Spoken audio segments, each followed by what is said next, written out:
Detik-detik pesawat Sam Air jatuh, terdengar suara gemuruh dan orang minta tolong. Sebelum pesawat Sam Air jatuh, warga melihat pesawat berputar-putar beberapa menit di kawasan Bandara Panua Gorontalo. Namun warga tidak curiga karena menganggap hal biasa. Tidak lama kemudian terdengar suara gemuruh sebelum pesawat Sam Air jatuh di kawasan Tambak, Kecamatan Randangan, Kabupaten Pohuwato, Minggu, 20 Oktober 2024.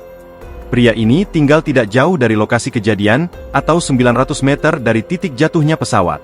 Saya saat itu sedang menaburkan pupuk untuk tanaman. Tidak lama setelahnya saya mendengar suara gemuruh serta suara orang minta tolong, ungkap pria yang tak ingin disebutkan namanya tersebut. Setelah mendengar suara orang minta tolong berlari ke arah datangnya suara. Saya berlari, tapi sudah melihat asap dan setelah lebih dekat lagi, pesawat sudah jatuh, ungkapnya. Namun dirinya tidak berani mendekat ke tempat pesawat jatuh. Saya takut dan tidak berani ke sana, jadi saya kembali ke pondok, ujarnya. Selang beberapa menit kemudian anggota TNI, Polri mulai berdatangan. Ia pun hanya memantau dari jauh dan tidak mengetahui apa saja yang dilakukan oleh petugas.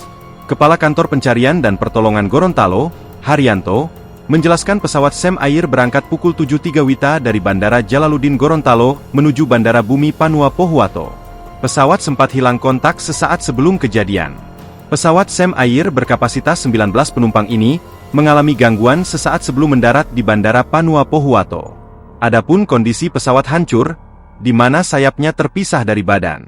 Pesawat ini ditemukan di kawasan Tambak Warga Randangan, atau 500 meter dari Bandara Panua.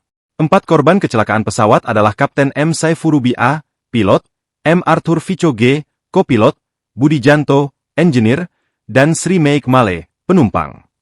Insiden ini baru pertama kali terjadi sejak Bandara Panua Pohuwato diresmikan Presiden RI, Joko Widodo pada Senin, 22 April 2024. Download Tribun X sekarang, menghadirkan lokal menjadi Indonesia.